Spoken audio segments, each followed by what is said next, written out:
Okay, so welcome, good afternoon. Pleasure to be learning together again. Today's class is the last class in not the last class for Sefira Zman, but the last class for discussions on the Parashah for Sefira Zman. This week we have Bechukotai with Rabbanit Sarna here with me. Just a reminder that if you receive an invitation to become a panelist, which you sure will, it will allow you to unmute and ask questions verbally if you wish or make comments. It would also allow you to choose if you want to keep your video on or off. You can also participate in the chat here on Zoom or as a comment on Facebook if you're watching us live. Welcome to you as well. And just a reminder, just so we don't have a lot of background noise, please mute yourself when you're not speaking. If you forget, I'll help mute you, but then you'll have to remember to unmute when you want to share your lovely words again. Rabbanit Sarna is the director of high school programs here at Risha. And with that, I'll turn this to her. Okay. So actually very related to the fact that I run our teen programs. So that this week's Parashah year really takes root in something that I do every summer with our teenagers, which is that on Thursday nights. So Thursday nights, there's a lot of stuff that happens. We bake challah, we have mishmar, but before any of that, we have what I call a debate midrash, where we hold a public debate about some topic. And the types of topics that I look for are things that my students will have opinions about, but that also there are Torah sort of sources in both ways. And so one of the ones that we have done in the past is, are teenagers adults? And it's always so interesting. And I think you really learn a lot about the people in the the teens in the program by what they say. So for some of them, they're like, I'm not an adult. I don't pay taxes. I don't work. The food that I eat, it was not purchased by me. I'm not an adult. And others will be like, I had my bat mitzvah. I am mechuyavet in mitzvot. I babysit. People trust me with big things. I'm an adult. The fact that I'm still in school and therefore other people pay for my food and clothing and lodging doesn't make me less of an adult. There are plenty of people who that is true for, even when they're undoubtedly an adult. And I don't know why that shouldn't apply to me. So it just becomes really, really interesting. If you ever want to have a really fascinating conversation with a teenager in your life, ask them whether they're an adult or not, find out what happens. And a piece of why that's interesting is because the category of teenager or adolescent is really new.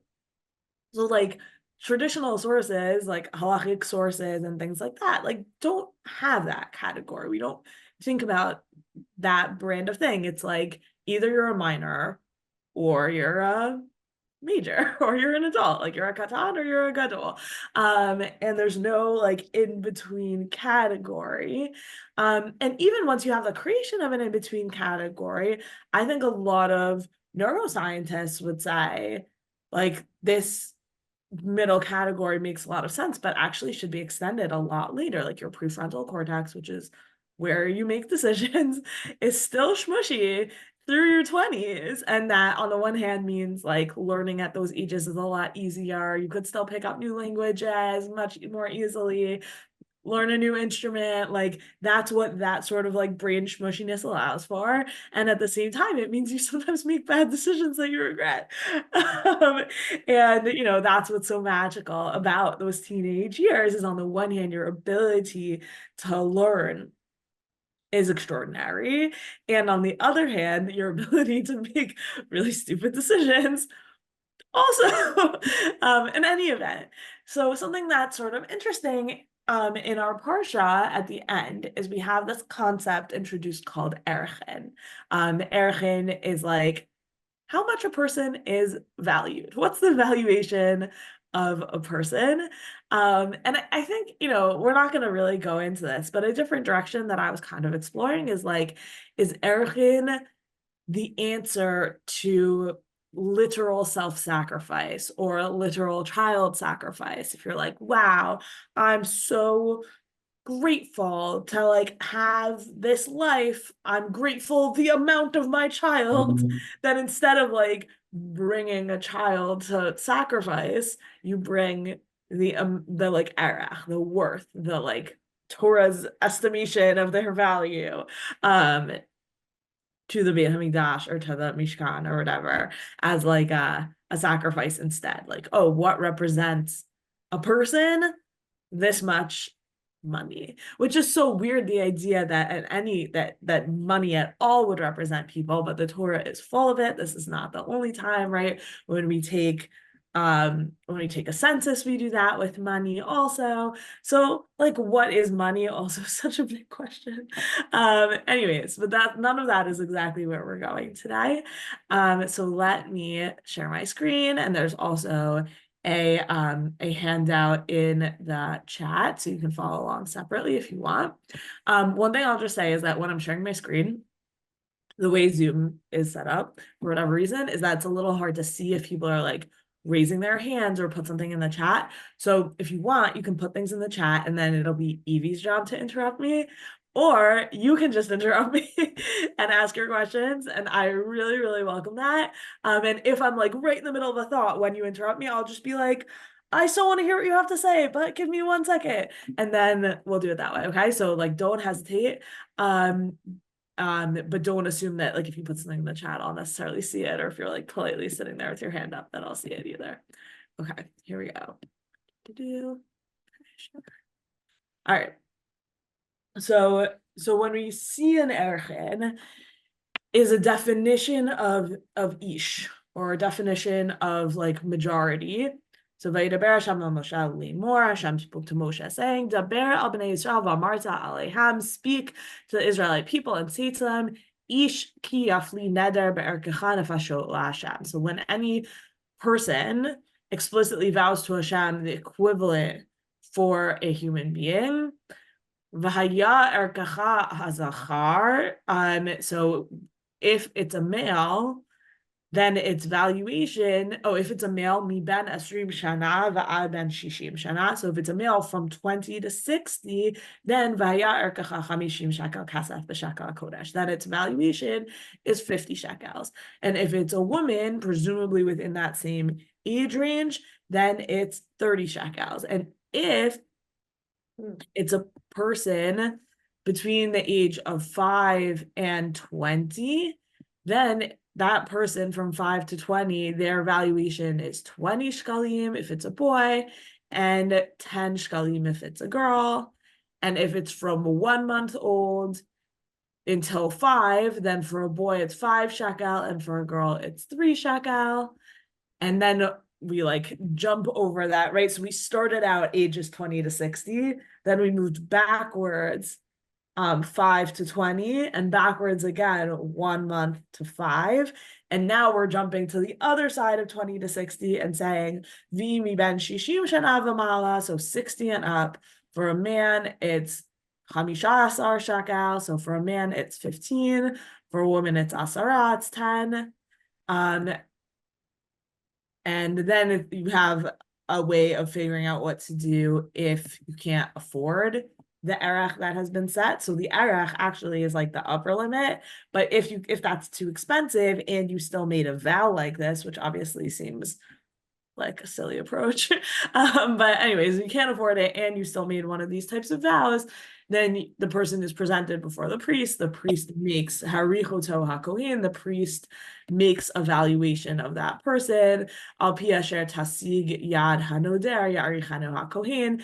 And it's actually, there's something very sweet about this, like the assessment that the priest makes should be in accordance with what the noder, the person who made the vow, can afford. So the priest is going to say, the priest is almost like a FAFSA here, like that form you fill out for financial aid, where it doesn't just like waive the fee entirely, because that's not the point, right? The point is I value this thing. Let's say for FAFSA, right? Like, and this is going to break down this simile, but like I value the education that I'm getting. I should be paying something for it. Like I made this neder. It's a serious neder, but let's figure out how much it's going to be worth depending on like what I'm capable of paying, and that the Kohen is the one who's going to then make that determination. So in any event, there's like a lot of really interesting stuff in Erchin, but what I'm specifically interested in here is that we have this category of Ish,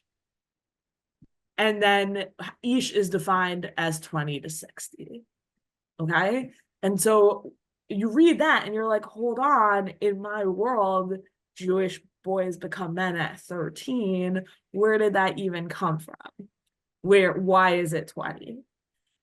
So Ibn Ezra here is going to say, oh, it comes from the Pikudim. So Miben Esrim They went, Shana, yeah. that's the age they went to war. That's when they were counted in Bamidbar. Yeah. And also in Shemot. Exactly. So we're gonna just see there's like a few at any time that you have a determination of adulthood in the Torah, exactly as Debbie is saying, it's always 20. And that's confusing because then shouldn't Gil Mitzvot be 20 potentially? So we're gonna really see this compounded, and then we'll see where some suggestions about where 13 comes from. And I think we'll start to see like almost like a gradient emerge in a way that hopefully is interesting. So yeah, so just a few other examples of where we have 20. So in Kitisa, right, we have, when you take a census, Kitisa, Rosh B'nai Israel, Lifkudehem. So you're taking a census of the Israelite men for army enrollment. So each going to pay a ransom for himself. That's also really interesting. Like, what's this about? What's this ransom? Why are we talking about a plague? Fine, all sorts of interesting things. But anyone who kind of like qualifies for the Pikudim is going to pay a half shekel b'shekel HaKodesh. It's going to explain what that is in terms that would require more explanation than I want to give this right now. But here's the age. So everyone who's entering onto these records, everyone who's participating in this census is 20 and up. And Rashi here says, like,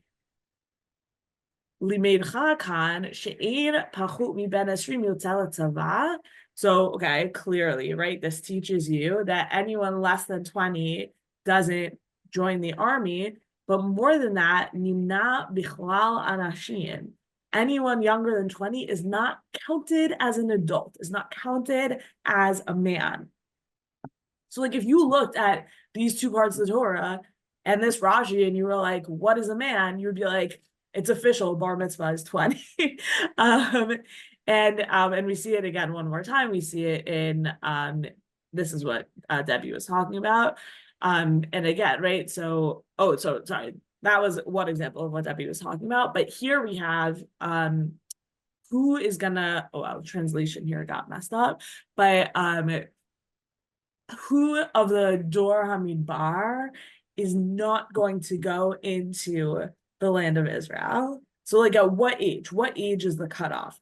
Who is old enough to have to face responsibility for what they did in the desert? So the Torah says explicitly, mi ben esrim shana v'mala asher halino tamalai. So of all of you who were recorded in your various lists from the age of 20 and up, you who have complained against God, none of you are going to go into the land of Israel except for Caleb ben Yefuneh and Yoshua ben Nun. So again, so in the first instance, Erchin, it's like 20 is just some line, and there's other lines, right? So like 1 month is a line, 5 years is a line, 5 to 20, okay, 20 to 60, okay, 60 and up. Those are just like age divisions, you could say, in Erchin. And then you could say, okay, I understand there's a certain age by which you're strong enough to go to the army. But I think this is different. And the Gemara in Shabbat is gonna really go into this. This is actually like a whole sometime open up Shabbat 89b. It's very interesting. But the Gemara in Shabbat is gonna really, really like almost like say this as if it's obvious that 20 is the age at which you start to have to face responsibility for your actions. And that's just so interesting because we normally think that about 13, right? That like core facet of adulthood, which is I did something and I carry the consequences for it, which is not the case about childhood. And so much not the case about childhood that there's a new like movement in the United States that when kids commit crimes of prosecuting the parents as well. That's like happening right now. Right. So that's literally that bracha, which we'll see later, the Baruch Shepatarani Meon Shoshel Zeh, like blessed is God who at this point in time, right, at Gil Mitzvot has freed me from the punishments of what this person does, right? Like if that's a core feature of adulthood, it seems like it from Bamidbar 14 that the age for that is 20 and not 13, 12.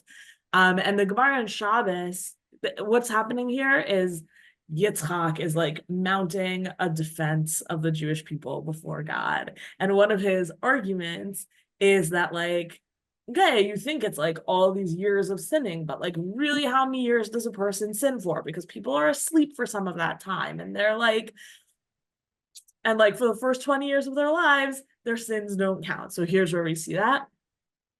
So he says, how long is a person's life? Well, your average person lives for 70 years. Dal esrim delo an shat alayhu. So first of all, says Yitzchak, you subtract the first 20 years of someone's life because they are not dela anshat alayhu, because you're not punished for sins committed during your first 20 years. And Rashi quotes Bamidbar 14 here. He connects it. Shakin matzinu b'dor hamidbar shelo anash HaKadosh Baruch Hu ela mikaf shana v'mala, because we see this with the generation of the wilderness that Hashem only punished those that were 20 years and older. Right, and that he just then quotes Psukim that we saw above. So I think this is like some of the most interesting evidence. If you think what adulthood is about, is that like transition of Baruch Shepatarani, is that idea that like you now carry responsibility for your actions. We have some really concrete evidence in the Torah that doesn't, in the Torah and then in the Gemara and then carry forward into the Rishonim, right? That's just what we're seeing in 5, 6, and 7 here, that the timing of that is actually 20. And so I think what starts to emerge, first of all, we haven't seen anything that supports 13 yet. We will in a second. But what starts to emerge is actually a picture of real complexity about when adulthood is, and what and when people really can take responsibility. And the recognition that that might really be 20, I think is surprising considering the way we currently talk about it, but very clear in the Torah. Okay, so the Mishnah and Avot we're gonna talk about for a while, because this is, people often look at this Mishnah and say, oh, this is where Bar Mitzvah comes from. So Mishnah Avot 5:21, Hu haya omer, ben chamish shani lemikra, ben eser lemishnah, ben shalosh esrei lemitzvot. So at 5 years of age, someone's supposed to start studying Torah. 10, they start studying Mishnah. 13, they become subject to the commandments. 15, they start learning Talmud. What is the Talmud according to the Mishnah? Good question. Get married at 18. At 20, they should start working. 30 is the peak of strength. 40, wisdom. Okay, well, we're very familiar with this. Scholars firmly believe that this Mishnah is a late addition, and we're going to see why. But just like stick with me on this for now. So some of it is just like manuscript evidence, but some of it is internal to the Talmud evidence. So we're going to see that in a second. But I think that there's something very interesting in this context about that idea, which is like, at what point did 13 become this moment of transition into chiyuv, when really it seems like from these sources, right, what is chiyuv about? Chiyuv is about obligation. Chiyuv is about responsibility. Chiyuv is about saying, if I do something wrong, I accept the consequences of that. And it, like sources 5, 6, and 7 seem to say that doesn't happen until 20. But source 8 doesn't square with that. If you are now obligated in the commandments, that if you mess up on those commandments, you should have to bear the consequences. So there's a really compelling idea to say, there's a really compelling like thought here to say that there was some development of this idea over time around chiyuv. And that's what we're going to dig into. And I just want to credit, I posted the article at the end of the source sheet, but Professor Gilat was one of the people who started really developing this train of thought. And his article is like really, I mean, it's in Hebrew, but it's very readable for those of you for whom reading articles in Hebrew is a source of joy. I definitely recommend. Okay, but let's look at the Bartanura, because the Bartanura is the first person I could find who tried to spell out like, where does this come from, Ben Shlosh Yisrael Mitzvot, and where can we find it in the Torah? So he suggests, this is source 9, Dichtiv ish o isha ki yasu mikol chatot ha'adam. So we have man or woman who have done from all the sins of man. And then he says, and in Shechem, we see Bereshit Lamed Daled, V'kru shnei bnei Yaakov Shimon v'Levi achei Dina ish Garbo. So they each, two sons of Yaakov, Shimon, and Levi, took each man his sword. V'Levi ba'oto aparak ben shloshes reshana. But the Bartanura says Levi is 13 when he did this, which, by the way, like totally transforms the story, right? Like to imagine Shimon and Levi as 13-year-olds. It's really interesting. So anyways, Levi at this time is 13, and the Torah calls him an Ish, the Karila Ish.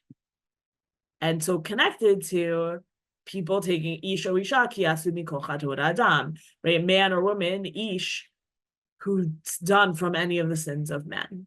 So that's the Bartanura's argument. Bar mitzvah is 13 because Levi is called an Ish by the Torah at Shechem, and he was 13 at the time. I'm sorry, I'm Rabbanit Sarna. What year is Bartanura approximately? Bartanura is, let me just look this up so I say the right thing. Okay, I can too. I just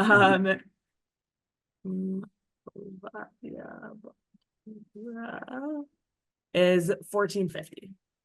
well, okay. So that's pretty, I mean, that's 200 years after Rambam and Ramban and Rashi, 300 years after Rashi, but it's got to be an issue for him to opine on it that way.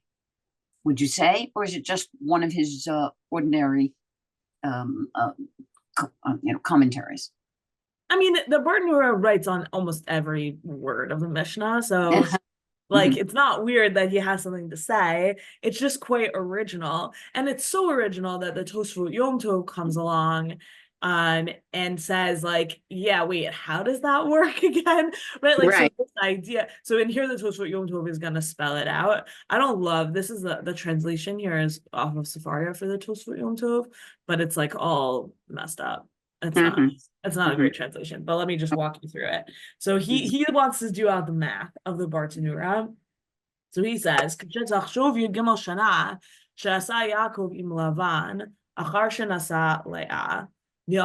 we have 13 years. So Yaakov has 13 years with Lavan after he marries Leah. Okay.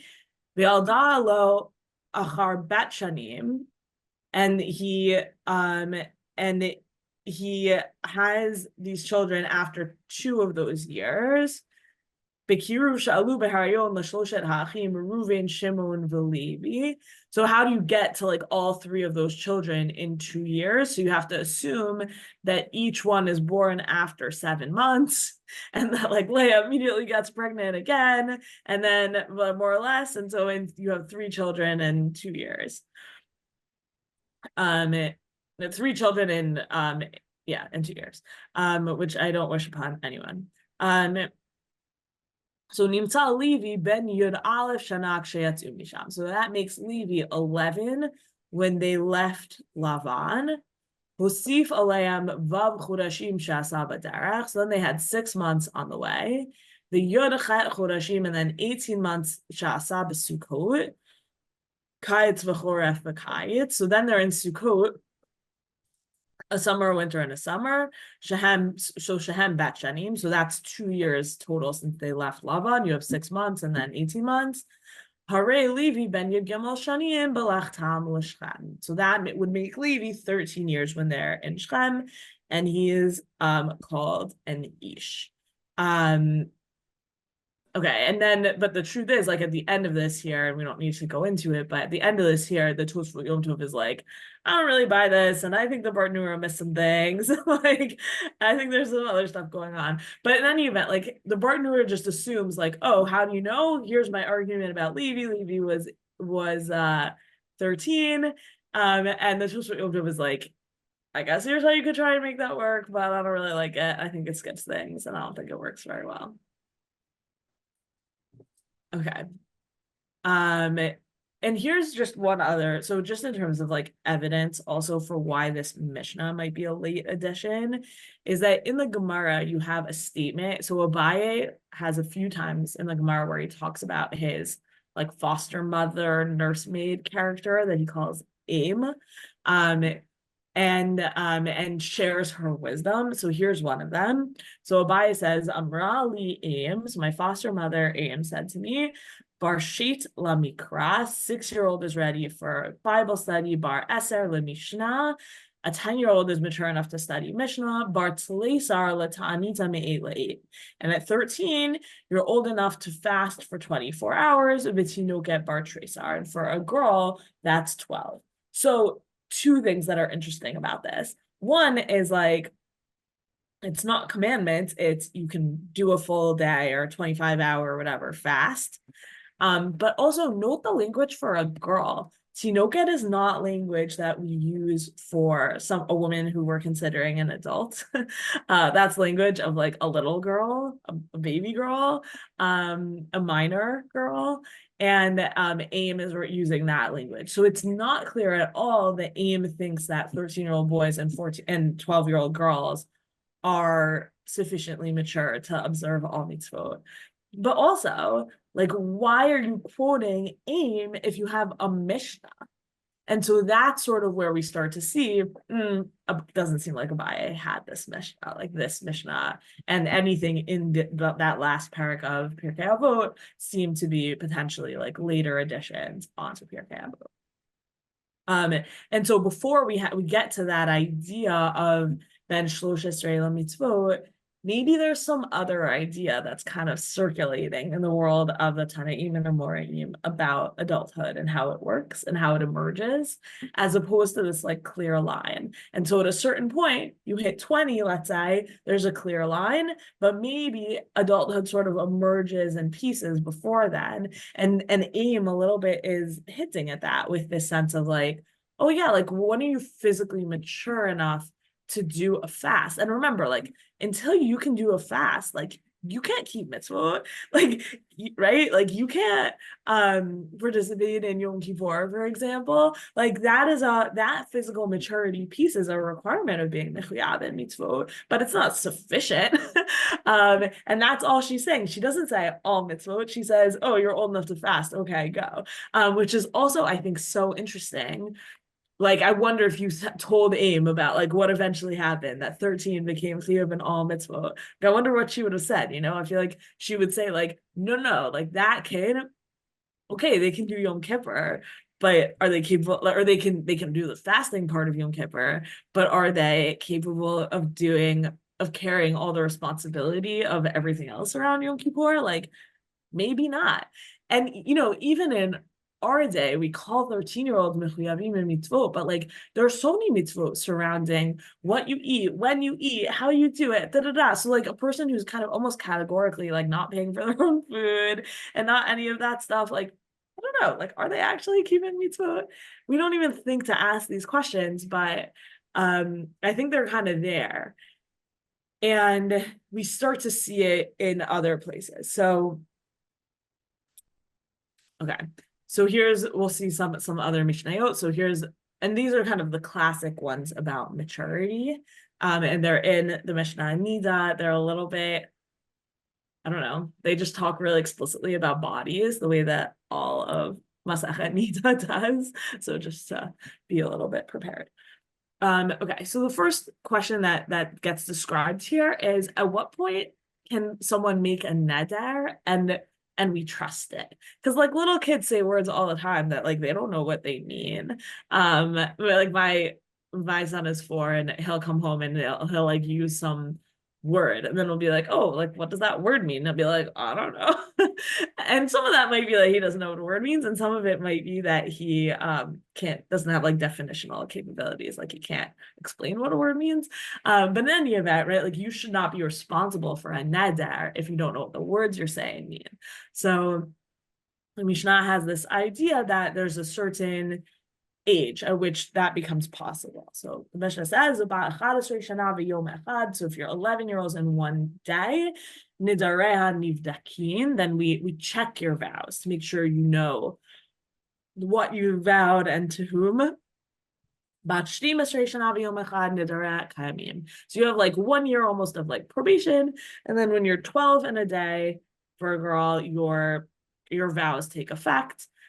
Uvukim kol shtimas, right? And we check the entire 12th year until her 12th birthday. So she has a year where like she makes an neder, we're like, all right, like let's make sure you fully understood what that was about. Like it's like a really pretty strong educational model.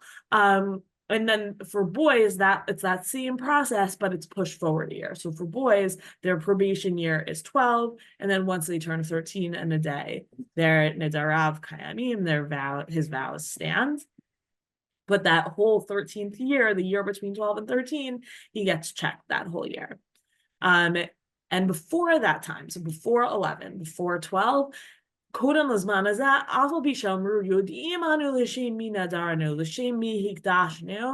if they say, I know exactly what I said and to whom it was about, before that time, they cannot make a neder and they can't sanctify anything to the temple. But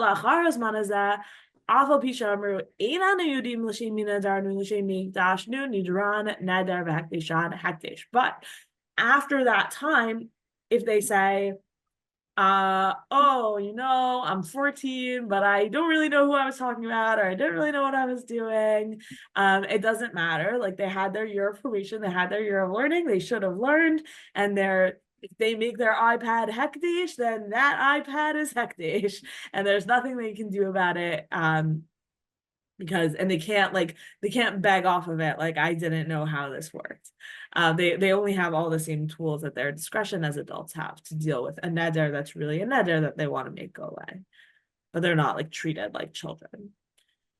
And then for other things, instead of years, so here we have years, right? It's not about body physicality, it's about years of life. But then for other things, it's actually about physical maturity. And one thing that is interesting and important to know is like sometimes you'll meet a like early teenager or whatever, preteen, and they're teeny tiny, like they still have totally the body of a child, but they fully have the brain of it like a much older kid, that they're really smart and really sophisticated, and it just happens that they still look like they're 8. And I would say that the Mishnah here distinguishing between certain things require mental maturity and or cognitive maturity, and certain things require and that can be acquired by years and has nothing to do with physical maturity, is actually really interesting. So for certain other things, תינוקת שהביאה 2 שערות או חולצת או מתייבמת וחייבת בכל מצוות האמורות בתורה, וכן תינוק שהביא 2 שערות חייב בכל מצוות האמורות בתורה. So specifically this girl who grows to pubic hairs, the English here has reached the age of puberty, but I don't think that age is really like I think I would almost say who reached puberty. Like the age, first of all, it's not implied by the Mishnah. You have 2 pubic hairs. In this Mishnah, you have 2 pubic hairs and you're 5, like you did it. You've reached puberty. I mean, whatever. That's complicated by other sources, but not by this Mishnah specifically. And the main, like the first thing that this is about is chalitza and yibum. So you have a minor girl who is the Yavama of a man, he has to wait until she reaches physical maturity to do chalitza or yibum. And then chayavet b'kol mitzvot amorot b'Torah. So then at that point, she's also, now that I've reached physical maturity, I can do chalitza, I can do yibum. Oh, now I'm obligated in everything. And same for boys, you've reached physical maturity, chayav b'kol mitzvot amorot b'Torah. But like, how does that square with this other Mishnah in the same Masachet, where it's not about age, it's actually about, or where it's not about physical maturity, it's actually about age. So we seem to have this like almost a stira between, almost a contradiction between these two Mishnayot. And the English already here tries to be like meyashev, like it tries to like put it together, it tries to resolve the stira. So it could be like, the two hairs only become interesting once you're the right age, once you're around 12, around 13. It could be that if you grow pubic hairs too early, they actually don't count. We definitely have early literature that describes that. And we could also say that actually the ages in the 5th chapter of Nida are actually just stand-ins or approximations, and they actually don't really mean shtei sarot, or they don't really mean 11 and 12. They really mean 11 and shtei sarot. That like you want to practice for a year before those two hairs show up. Well, you don't know exactly when that's going to be, so we're going to call that 11. But what is 12? 12 is actually a stand-in for shtei sarot. And then we're seeing that already in the Mishnah. But this Mishnah, if you compare it with Avot, is actually kind of fully a contradiction, right? In Avot, it's at 13, you become chayiv in all mitzvot. And this Mishnah says, no, at shtei sa'arot, you become chayiv in all mitzvot. And those are different, totally different things. They could happen at the same time, but which one is it?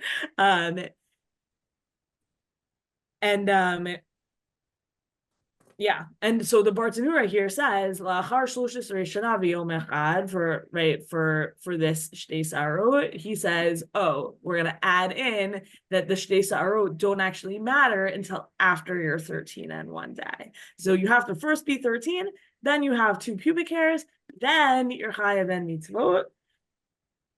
But then he says, "V'kame shtei Yisrael nekeva u'shlosh Yisrael zachar einam siman ela shuma." So what is 12 and 13? Those are estimations. That's the estimation of like signs of adulthood. But 12 and 13 are not actually the thing itself. The interesting thing about this is that the Mishnah and Tosefta have some other ideas about when a person might become chayav and mitzvot. And we're going to be actually moving even earlier. So we started at 20. Now we've been at 13, 12. Now we're going to move even younger than that. So here we are in the Tosefta and Chagiga. And this whole thing, I cut out some pieces of it, but the whole thing is really, really interesting.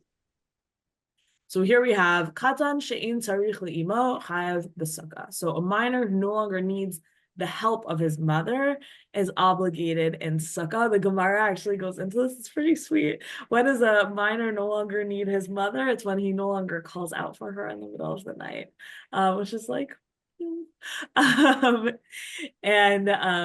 then right, so but that's actually describes a chiyuv and mitzvot. That's pretty early. That's not 13 that your child is no longer calling out for you in the middle of the night.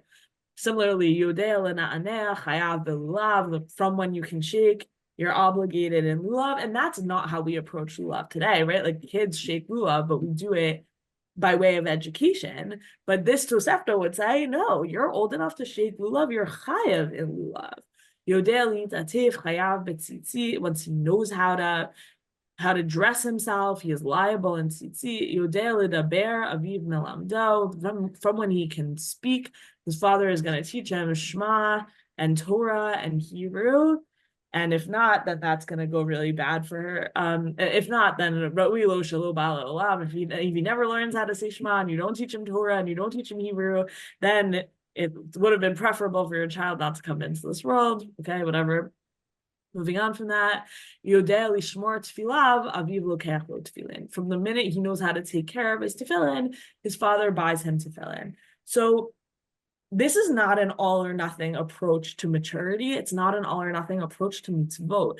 So we've seen that all or nothing approach to mitzvot in a few different places, right? We saw it in the Gemara and Shabbat. The first 20 years, you're not obligated for things that you're not chayav for things that you do. We saw it in the Mishnah in Nida, from when you bring shtei sa'arot, you're chayav in all mitzvot. We saw it in the Mishnah in Avot, 13, you're chayav in all mitzvot. But here in this Tosefta, it's like you're capable, now you're chayav.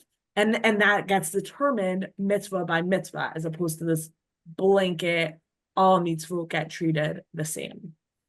And then there's a description here of like a test. How do you know if someone's capable of something? So they bodkinoto, you test him. And matbilin, for example, for like, can we give him truma? So we bring him to the mikvah and we give him cholin, but we tell him to treat it as truma and we see what happens. So we're not going to test him with real truma. That's high stakes, right? Because we don't want him to mess that up. So we test him and say, treat this thing like it's truma. Okay, good. You know how to do that. Now you're capable to eat real truma. But again, it's like mitzvah by mitzvah. Let's figure out your capability.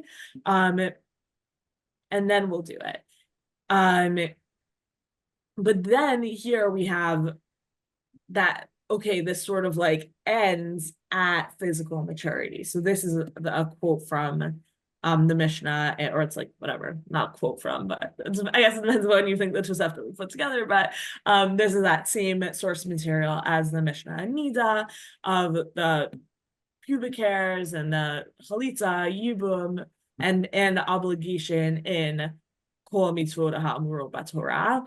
But in this context, what actually happened is you became old enough to hold lulav, you're chayav in lulav. You became old enough for this, you're chayav in this. You became old enough for this, you're chayav in this. And we stop kind of like testing you mitzvah by mitzvah once you reach 13, or once you put forth 2 pubic hairs. Like once you have shtei sa'arot, it's not a one at a time thing anymore. That's when that ends, and now you're chayav in all of them. But it's not an on-off switch from nothing. Everything is just l'shem chinuch. You don't have any obligations before to everything. It's actually, like you were picking up obligations along the way, and now you've reached the finish line and you're obligated in everything. But actually that 13 is almost like the culmination of becoming obligated. It's not an on-off switch. It's more of like a gradient. That 13 is sort of the end of. But even then, right? So we have this, you're chayav in all mitzvot, but it actually seems like there's another stage in this Tosefta. So you have 2 sarot, then you're chayav in all mitzvot, but then there's another stage, which is nitmalaz kino. His beard fills in, and only then can he only then can he lead the congregation in prayer and lavor lifnei teva, and he can lead kriyat shema, and he can duchen, right? It's this idea that actually at 13 you can't necessarily duchen, or maybe if you have a beard here, but you don't have shtei sarot down there, you can do public things, not private things, right? Like it's just a different, it's a totally different like standard for certain other, it's a totally different physical standard for certain other public mitzvot. And then here we have the retent, we're gonna see this again. But we see here Rebbe saying, actually, also, I'm going to retain that 20-year line, lahalacha, and I'm not going to allow I'm not going to allow Kohanim to eat from the temple portion until they're 20. So Leah brings the shlamim, some of that goes to the Kohen. Actually, Rebbe thinks a Kohen under the age of 20 can't eat that. And he's really preserving that Torah line of 20 as being meaningful. We're going to see a discussion about that in a little bit. But all of a sudden, right, like you go from this idea of there's an on-off switch to adulthood. Maybe it's 20, maybe it's 13. And in this Breita, in this Tosefta, I think what we're really seeing is like a much greater sense of complexity, starting at a much younger age, but it really being attuned, like almost person by person, how quickly are they growing up? And the signs of physical maturity go along with that, right? Because the signs of physical maturity are also not you happen to have been on this earth this long, but like your body is showing that you are mature enough to accomplish these things, to be responsible in these ways, and to take communal responsibility in this way. You look like an adult, now you can dachen. You look like an adult, now you can daven from the Amud. And there is, like there is something crazy about like having this little boy who's 13 but still has like a high voice and whatever, like let's say davening musaf from the Amud and like saying really serious things, and you're like, you're really little for that. And there is something that's sort of like funny about the way things are currently, and I actually think this idea of like, let's wait for your beard to fill in before you daven from the Amud. And definitely, even today we'll allow a 13-year-old to daven from the Amud, but almost nowhere would allow a 13-year-old to daven from the Amud like on Rosh Hashanah or Yom Kippur. A bar mitzvah boy, when the bar mitzvah boy davens musaf. Yeah, and I'm saying there's something crazy about the bar mitzvah boy davening musaf, and you would never let a bar mitzvah boy daven from the Amud on Yom Kippur, right? You would say like, you have to Right. grow up, get married, have some kids, then you'll daven from the Amud on Yom Kippur. Most people, the first time they daven from the Amud on Yom Kippur is like when they're undergrads and there's no one else around. But then they go home and they're like, oh, I know it, and everyone's like, no. And I think there's good reason for that. Like this idea that adulthood comes in gradations. We talk about it as if it's not the case, but I actually think the way we live it is the case. And we see it in these quite early texts. Another way that this May I ask you, oh, why is she referred to as Tinoket? Good. So that's like a thing that happens all over, because we want to use a different word for like na'ara and then a bogeret. And so that those become the three different categories. Oh, and then there's like an Ilonit, whatever. There's a few different categories of women. But tinoket doesn't just mean, it's obviously related to the word lahanik, but it's not exclusively a girl who is still nursing. It's actually like a girl until she is of age where sexual things start mattering. So like then you can have a na'aram or a sa or whatever, like at a very specific age, and then she becomes an adult after that. Yeah. Okay, so Bava Metzia has this other idea about adulthood, which is I've kind of been making reference to it throughout, but here's where we see it rooted in our texts. So the Mishnah in Bava Metzia has this idea that mitziat beno bito haktanim. So if your minor son or daughter finds an item, hare elu shalo, that it belongs to their father.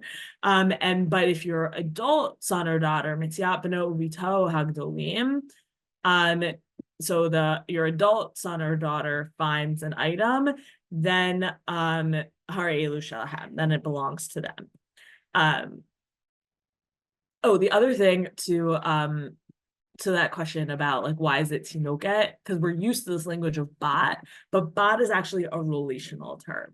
So it's actually right, it's like a daughter versus like a girl up until the age of 11. That's so right, like so the second one is a tinoket, and she's like existing kind of like on her own, versus a bat, which is like my daughter in relationship to an adult.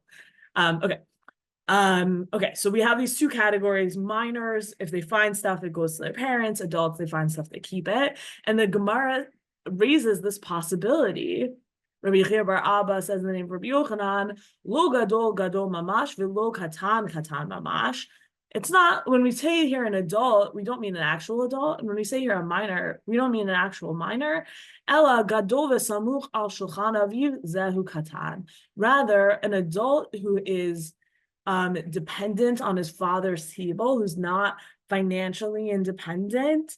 We don't mean like, oh, I enjoy Friday night dinner with my family, my parents every Shabbos. That's not what we're talking about. We're talking about the 35-year-old who lives in the parents' basement playing video games. I think that's like more or less the image we're supposed to have here. That is still a katan, right? You're entirely financially dependent on your parents still. If you win the lottery or like you find $1 million under a rock somewhere and it doesn't belong to anyone, that money goes to your parents.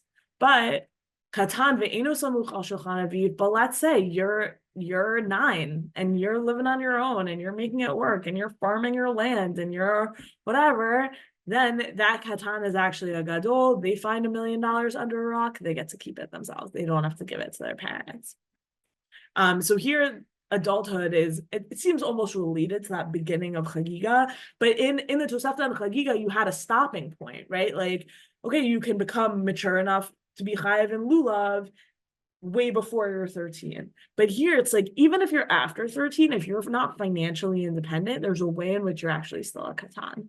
And I think that for like in our world today is actually really valuable to have language, to have halachic language that still recognizes that your 15-year-old is actually still a katan if you're paying for their education and they're living in your house and eating your food. So I think this Gemara in Bava Metzia is like really interesting for that. And just in the last couple minutes, then we'll open it up for discussion. I mentioned before that like the possibility of 20, which is so clear in the Torah, right? It's so clear. And then we saw the Gemara and Shabbos sort of raising it as like, yeah, like maybe there's a certain way in which in the eyes of Hashem, you are not fully responsible for the things you do until you're 20, even though you're obligated in mitzvot. You're obligated in mitzvot, but like caveat, if you mess them up between 13 and 20, like maybe Hashem isn't so mad. And it seems like the reason for that is because in the Torah, there really is the sense that adulthood starts at 20. And we see like echoes of 20 in other places. And so in the Yerushalmi and Sanhedrin here, we have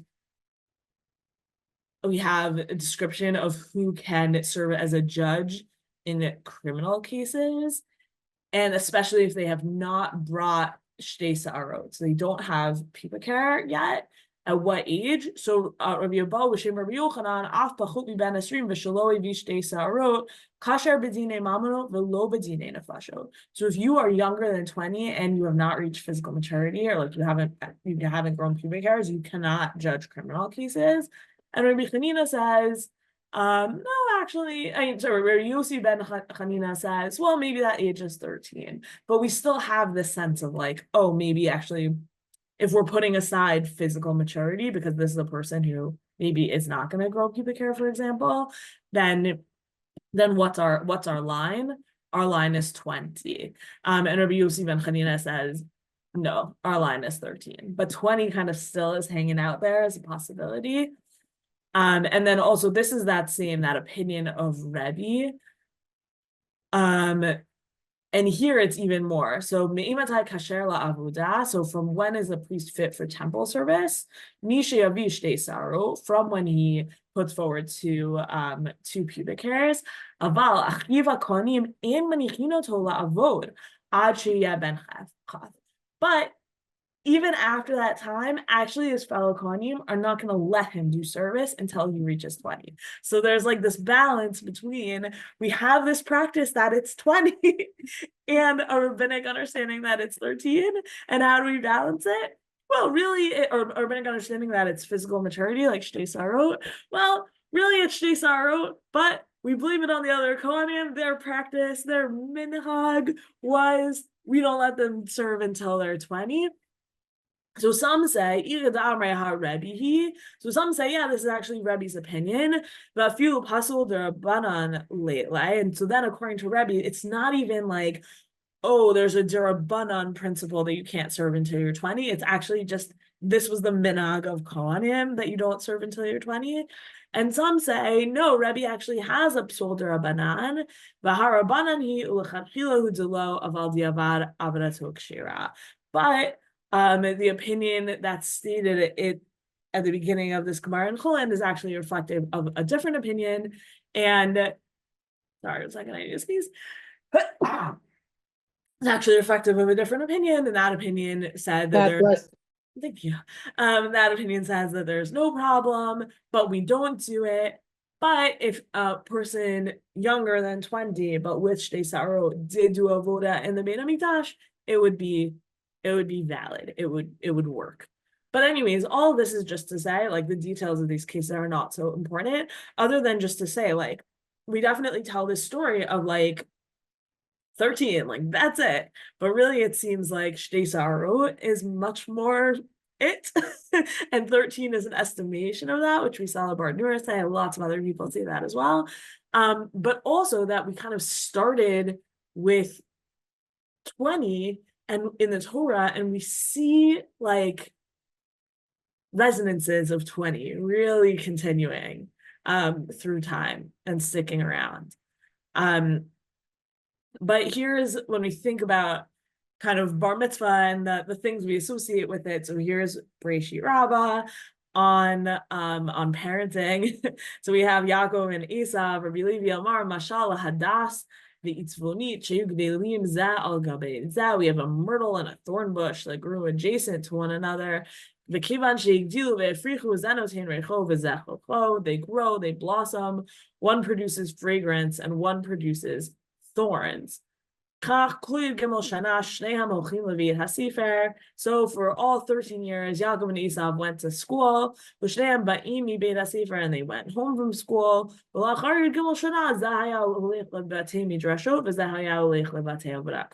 after 13 years, each one went his own way. Yaakov went to the Beit Midrash, Esav went to idol worship.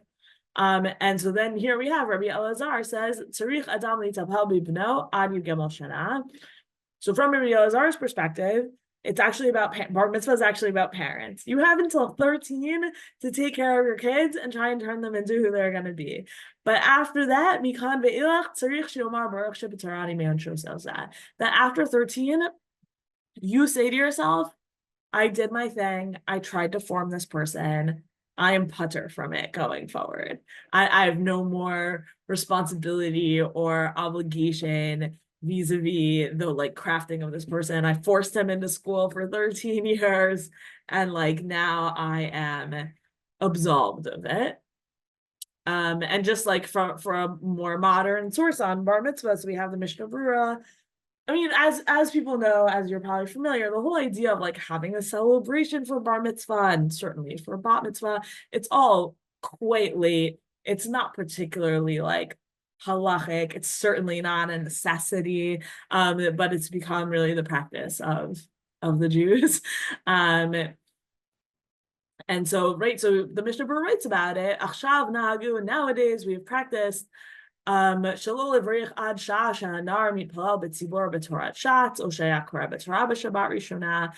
we have this practice of making this bracha, Baruch Shebetarani, when the kid davens from the Amud for the first time, or he reads Torah, because then nodal rabim shu bar mitzvah, because that is how we like make this public announcement that he has reached the age of mitzvot. And he uses this language, mitzvah al ha'adam la'asot suda, like it's a mitzvah to make a festive meal. And it would be a mistake to translate that as like commandment or obligation. It means like it's a good thing to do to make a meal on the day that your son becomes bar mitzvah, just as you would on the day when they get married. K'yom shenichnas l'chuppah, v'hainu b'yom shenichnas l'shnat yudalid, and that's on the day that they enter their 14th year.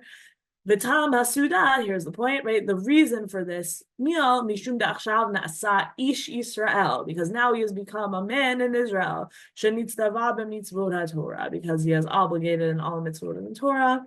And if he gives a dvar Torah, then it's a sudat mitzvah, even on a different day. Imanar doresh have a sudat mitzvah, feel eno bo toyo. And this is the library. This further reading is the article by Yitzhak Gilat, where he brings like even more color and a lot more like footnotes and Gaonic material and like all this cool stuff to really describe the complexity that I was trying to bring out here today. So I just want to conclude by saying, like, I think sometimes we read things like this in the Torah and we're like, oh, Ish begins at 20, and we just feel like, wow, like there's such a disjunct between how they practice Judaism and how we practice Judaism. And I actually think, first of all, like seeing that 20 sticks around, but that in between 20 and getting to like a solid 20 and a solid 13, there's actually like a lot of different sort of ideas about what makes a person an adult. Is it your body? Is it your financial independence? Is it your capability? are mitzvot an all or nothing deal, or is it actually mitzvah by mitzvah? And then there's a certain time where it's like, well, we can't test you in every possible mitzvah to see if you're ready. So at a certain point, we just assume, okay, you must be ready by now, but that's the finish line. Like that's the culmination of a lot of different becoming chayev that has happened over time. And anyways, I think it's just like it's the get the bridge from this 20 in the Torah to 13 in our time, and is it even really 13, is I just think it's really interesting, and the questions that it raises about responsibility, capability, and like frankly childhood, adolescence, what are these stages? I think it's really interesting. So thank you all for joining, and I'm happy to stick around and take a couple minutes of questions if people have. Thank you. Thanks, Troy. I just wanted to say that I wanted to show this book. It's called Pathway to Jerusalem. It's about the trip that the Bar Tanura took to Israel. Cool. It took 3 years for him to get there. And his father realized that he would not come back to Italy. And his father allowed him to go on the t'nai that he write him letters. Wow. So he wrote him letters along the way. He went by ship and he could only travel when there was a wind, and he writes him about all the Jewish communities that he met. It's a thin Cool. little book, but it's fascinating. It's really good. It's in print. You can get it. It's really an interesting read. Thanks, It's called Debbie. Pathway to Jerusalem, the travel letters of Rav Avadia Bar Tanura, written 1488 to 1490 during his journey to the Holy Land. Awesome. Thank you.